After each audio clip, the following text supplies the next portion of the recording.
आज की इस वीडियो में पढ़ने वाले हैं प्रकाश अर्थात लाइट से संबंधित कुछ महत्वपूर्ण प्रश्न। तो अगर ये वीडियो आप लोग को अच्छी लगे, हेल्पफुल लगे तो प्लीज़ हमारे चैनल को सब्सक्राइब कीजिए और अधिक से अधिक दोस्तों में शेयर कीजिए। तो चलिए बढ़ते हैं पहले प्रश्न की ओर। पहला प्रश्न कह रहा है निम्न में प्रदीप्त वस्तु नहीं है। कह रहा है कि निम्न में प्रदीप्त वस्तु नहीं है। देखिए प्रदीप्त वस्तु वे वस्तु होती है जो स्वयं प्रकाश उत्पन्न करती है, उसे क्या कहते हैं? प्रदीप्त वस्तु। लेकिन यहाँ पे पूछा है कि प्रदीप्त वस्तु नहीं है। तो देखिए इसमें से जो चंद्रमा है वो चंद्रमा में खुद की प्रकाश नहीं होता है, ये क्या होता है कि सूर्य के प्रकाश से हमें चमकता है। तो इसमें से प्रदीप्त वस्तु नहीं है कौन? चंद्रमा। चंद्रमा एक अप्रदीप्त वस्तु है। ठीक, तो इसका जो करेक्ट आंसर होगा क्या होगा? बी। अगला प्रश्न है निम्न में अप्रदीप्त वस्तु है। कह रहे कि निम्न में अप्रदीप्त वस्तु कौन है? तो देखिए जितने तारे, जो बल्ब, मोमबत्ती, ये क्या है? प्रदीप्त हैं। तो तारे, बल्ब और मोमबत्ती इस प्रकार का अगर इसमें रहेगा तो वो तो प्रदीप्त हो जाएगा, उसको छोड़कर हमें माना है। तो देखिए पहला में दिया है तारे, तो ये अप्रदीप्त नहीं है। क्या है? तारा प्रदीप्त है, तो गलत हो गया। दूसरा कह रहा है चंद्रमा, मेज, कुर्सी। तो देखिए चंद्रमा अप्रदीप्त वस्तु है, मेज भी अप्रदीप्त वस्तु है, कुर्सी भी क्या है? अप्रदीप्त वस्तु। तो ये हमारा ऑप्शन ये क्या है? करेक्ट है। और देखिए इसमें क्या है कि मोमबत्ती प्रदीप्त है, ये गलत हो जाएगा। और इसमें लैम्प भी क्या है? और सूर्य प्रदीप्त है, तो ये गलत। तो कह रहा है कि अप्रदीप्त वस्तु कौन है? तो बी। ऑप्शन क्या है? बी, चंद्रमा, मेज और कुर्सी। अब देखिए अगला प्रश्न कह रहा है कि प्रकाश की चाल होती है। प्रकाश की चाल कितना होता है? तो 3 × 10⁸ मीटर प्रति सेकेंड। तो इसमें से जो हमारा ऑप्शन क्या है? एक करेक्ट आंसर है। अब अगला प्रश्न है एक अवतल दर्पण की वक्रता त्रिज्या 30 सेंटीमीटर है, इसकी फोकस दूरी होगी। तो देखिए जो फोकस दूरी होती है वो वक्रता त्रिज्या आर का क्या होता है? आधा होता है। तो वक्रता त्रिज्या 30 है, 30 का जब आधा करेंगे तो क्या आ जाएगा? 15। ठीक, अब देखिए अवतल है तो अवतल के लिए फोकस क्या होता है? ऋणात्मक होता है।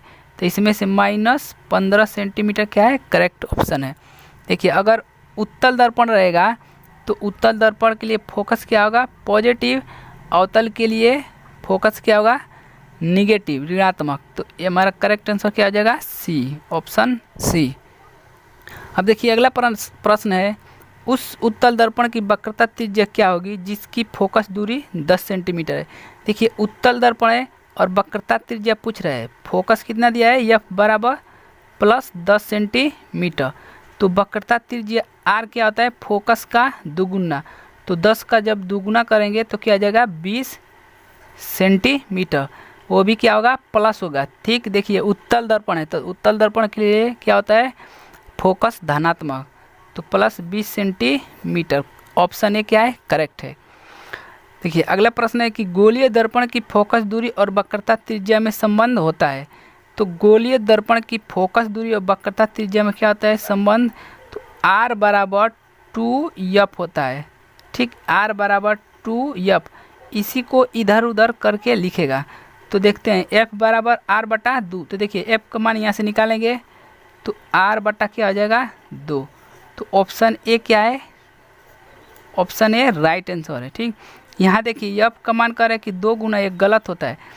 F का मान आधा होता है, वक्रता त्रिज्या का क्या होता है? आधा। और यहाँ कह रहा है कि वक्रता त्रिज्या फोकस का आधा होता है, गलत ये भी है। और ये कह रहा है कि फोकस और R दोनों बराबर होते हैं, गलत। तो हमारा जो करेक्ट आंसर क्या है? ए। अब देखिए अगला प्रश्न कह रहा है 10 सेमी फोकस दूरी वाले अवतल दर्पण के सामने 20 सेमी पर रखी वस्तु का प्रतिबिंब बनेगा। देखिए फोकस का मान कितना है? 10 है, F का मान 10। और कह रहा है कि वस्तु को रखें कितना दूरी पर? U बराबर कितना दूरी पर? 20 सेंटीमीटर। देखिए 20 सेंटीमीटर का मतलब कि वक्रता त्रिज्या R पर रखा है। वक्रता त्रिज्या किस पर रखा है? R पर। तो देखिए जब कभी हम अवतल दर्पण के सामने वक्रता त्रिज्या अर्थात वक्रता केंद्र पर रखते हैं तो हमारा जो प्रतिबिंब बनता है वक्रता केंद्र पर ही बनता है। तो ये कह रहा है कि दर्पण के पीछे क्या है? गलत कह रहा है। फोकस पर ये भी क्या है, गलत। दर्पण और फोकस के बीच में ये भी क्या है, गलत। दर्पण के वक्रता केंद्र पर, तो हमारा वक्रता केंद्र पर ही बनेगा, तो ऑप्शन डी क्या है, राइट आंसर है। अब देखिए अगला प्रश्न है, अवतल दर्पण के फोकस और ध्रुव के बीच स्थित वस्तु का प्रतिबिंब बनेगा। तो देखिए फोकस और ध्रुव के बीच में रखेंगे, फोकस और ध्रुव के बीच में, देखिए यहाँ फोकस है, यहाँ ध्रुव है, तो प्रतिबिंब कहाँ बनेगा, दर्पण के पीछे। सीधा बनेगा, बड़ा बनेगा, और क्या बनेगा, आभासी बनेगा। तो देखिए सीधा, आभासी, छोटा, छोटा तो नहीं बनेगा, जितने भी छोटे वाले ऑप्शन है वो क्या होंगे, गलत होंगे। और आभासी बनेगा, वास्तविक नहीं, तो ये वास्तविक, इसमें भी दिया है वास्तविक, तो ये क्या है, गलत। तो देखिए ऑप्शन बी क्या हो जाएगा, करेक्ट आंसर। सीधा, आभासी और बड़ा, क्या बनेगा, सीधा, आभासी और बड़ा। अब देखिए अगला प्रश्न है, किसी अवतल दर्पण के सामने वस्तु कहाँ रखी जाए कि प्रतिबिंब आभासी, सीधा, बड़ा बने। तो देखिए अवतल दर्पण है तो वस्तु को कहाँ रखना पड़ेगा कि सीधा, आभासी, देखिए सीधा, आभासी और बड़ा, तो कहाँ रखेंगे, ध्रुव और फोकस के बीच में, ध्रुव और फोकस के बीच में, तो सीधा बनेगा, आभासी बनेगा और बड़ा बनेगा। तो फोकस तथा दर्पण के बीच, देखिए ये दर्पण है, इसको हम दर्पण के बीच भी कह सकते हैं, तो हमारा करेक्ट आंसर ऑप्शन ए हो जाएगा। अब अगला प्रश्न है, उत्तल दर्पण द्वारा किस प्रकार का प्रतिबिंब बनता है।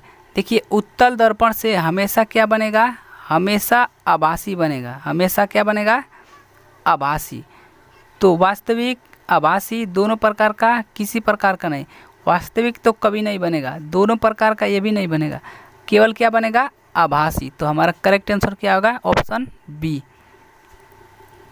अब देखिए अगला प्रश्न है, किस प्रकार के दर्पण से मुख्य अक्ष के समांतर आने वाली किरणें फोकस पर एकत्रित होती है। कह रहा है कि किस प्रकार के दर्पण से मुख्य अक्ष के जो समांतर आती है किरण, वो फोकस पर होती है। तो देखिए अवतल जो दर्पण है क्या होता है कि इसके समांतर जितने भी किरण आएगी वो फोकस पर क्या होगी, केंद्रित होगी। तो इसमें से हमारा करेक्ट आंसर अवतल दर्पण, तो क्या हो जाएगा, ऑप्शन ए।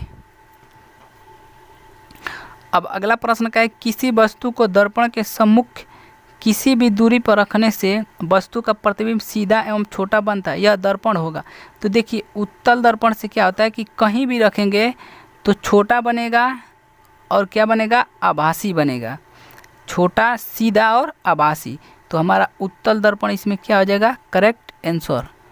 देखिए अगला प्रश्न है, एक व्यक्ति दर्पण में अपना सीधा और बड़ा प्रतिबिंब देखता है, यह दर्पण है। ठीक, देखिए सीधा समतल में भी दिखाई देता है, समतल में भी सीधा दिखाई देता है, लेकिन बड़ा दिखाई नहीं देता है। तो हमारा समतल तो गलत हो जाएगा, और अवतल, ठीक, अवतल में बड़ा और सीधा दिखाई देता है, कब, जब ध्रुव और फोकस के बीच में रखते हैं तब। और उत्तल से तो हमेशा क्या होता है, छोटा दिखाई देता है। तो ये ऑप्शन क्या हो जाएंगे, गलत। ऑप्शन बी क्या है, करेक्ट आंसर है। अब अगला प्रश्न है, उत्तल दर्पण से बना प्रतिबिंब होता है सदैव कैसा होता है। देखिए उत्तल दर्पण से जो प्रतिबिंब बनता है वो सदैव कैसा होता है, तो सदैव क्या होता है, छोटा होता है और आभासी होता है, छोटा, आभासी। तो वस्तु से छोटा, हमेशा क्या होता है, वस्तु से छोटा। देखिए अगला प्रश्न है, समतल दर्पण से बना प्रतिबिंब कैसा होता है। तो देखिए समतल जो दर्पण होता है उससे बनने वाला प्रतिबिंब हमेशा क्या होता है, आभासी होता है, हमेशा आभासी। समतल दर्पण से जो प्रतिबिंब बनता है वो आभासी। तो इसमें से करेक्ट ऑप्शन बी हो जाएगा। अगला कह रहा है कि यदि किसी वस्तु को दर्पण के निकट रखने पर सीधा प्रतिबिंब बने तथा दूर रखने पर वास्तविक प्रतिबिंब बने तो वह दर्पण कैसा होगा। देखिए सीधा और ठीक वास्तविक किससे बनता है, केवल अवतल दर्पण से। किससे, अवतल दर्पण से। हमारा तो करेक्ट आंसर क्या आ जाएगा, ऑप्शन ए। अगला प्रश्न कर रहा है कि अवतल दर्पण होता है, कह रहा है कि सदा अपसारी, सदा अभिसारी, न अभिसारी न अपसारी, वस्तु को दूर रखने पर अभिसारी परंतु निकट रखने पर अपसारी। तो देखिए जो अवतल दर्पण है, देखिए अवतल दर्पण का ये क्या होता है, चित्र होता है। ये क्या करता है कि प्रकाश की जो किरणें आती है उसको क्या करता है, एकत्रित करता है। तो इसे क्या कहेंगे, कि यह क्या कर रहा है, प्रकाश को अभिसारित कर रहा है। क्या कर रहा है, अभिसारित। ठीक, अभिसारित का मतलब कि एक बिंदु पर जितने भी किरण मिलती है उसे अभिसारी कहते हैं, और एक बिंदु से अगर दूर जा रहे हैं तो अपसारी। तो इसमें से करेक्ट आंसर क्या है, बी, सदा अभिसारी। अब अगला प्रश्न है, समतल दर्पण की फोकस दूरी होती है। तो देखिए, समतल दर्पण की जो फोकस दूरी होती है वो अनंत होती है। क्या होती है, अनंत। तो इसमें से जो करेक्ट आंसर क्या होगा, बी, ऑप्शन बी, अनंत होगा। फोकस दूरी जो समतल दर्पण का है वो अनंत होता है। अगला है, फोकस दूरी व वक्रता त्रिज्या में संबंध है। तो देखिए, ये प्रश्न रिपीट हो गया है, हम बता चुके हैं इसको। आर बराबर क्या होता है, 2f, या f बराबर r बटा 2। तो देखिए, ये तो गलत हो गया, f बराबर 2r, ये भी गलत। f बराबर 1 बटा r, ये भी गलत। r बराबर 2f, ये क्या है, करेक्ट है। तो ऑप्शन सी क्या है इसमें से करेक्ट आंसर है। अब देखिए, अगला प्रश्न है, एक अवतल दर्पण की वक्रता त्रिज्या 15 सेंटीमीटर है, इसकी फोकस दूरी होगी। देखिए, अवतल दर्पण है तो पहले बता चुका हूँ, अवतल दर्पण का जो फोकस क्या होता है, ऋणात्मक होता है। क्या होता है, ऋणात्मक। तो यहाँ पे वक्रता त्रिज्या दिया है 15 सेंटीमीटर। तो f बराबर क्या हो जाएगा, r बटा 2। तो 15 का जब आधा करेंगे तो 7.5, वो भी ऋणात्मक। तो ऑप्शन बी इसमें से क्या है, करेक्ट आंसर है। अब अगला प्रश्न है, समतल दर्पण के सामने एक वस्तु दर्पण से 10 सेमी की दूरी पर रखी गई है, दर्पण से प्रतिबिंब की दूरी होगी। तो देखिए, दर्पण से जितना दूरी पर अगर हम खड़ा हैं उतना ही दूरी पर क्या होगा, प्रतिबिंब बनेगा। तो दर्पण से पूछ रहा है यहाँ से प्रतिबिंब की दूरी, तो कितना होगा, 10। अगर व्यक्ति से प्रतिबिंब की दूरी पूछता तो क्या हो जाए, 10 10 20 हो जाता। लेकिन यहाँ से कह रहा है कि दर्पण से, देखिए दर्पण से प्रतिबिंब की दूरी, तो ये दर्पण है, जितने दूरी पर हम खड़ा होते हैं उतने ही दूरी पर दर्पण में क्या होता है, प्रतिबिंब बनता है दर्पण से। तो 10 सेंटीमीटर पर खड़े थे तो दर्पण से 10 सेंटीमीटर पर ही क्या होगा, बनेगा। तो हमारा जो करेक्ट आंसर होगा 10 सेंटीमीटर। तो ये थे प्रकाश से संबंधित कुछ महत्वपूर्ण प्रश्न। तो अगर ये वीडियो आप लोग को अच्छी लगी हो तो प्लीज़ हमारे चैनल को सब्सक्राइब कीजिए और अधिक से अधिक दोस्तों में शेयर कीजिए। धन्यवाद।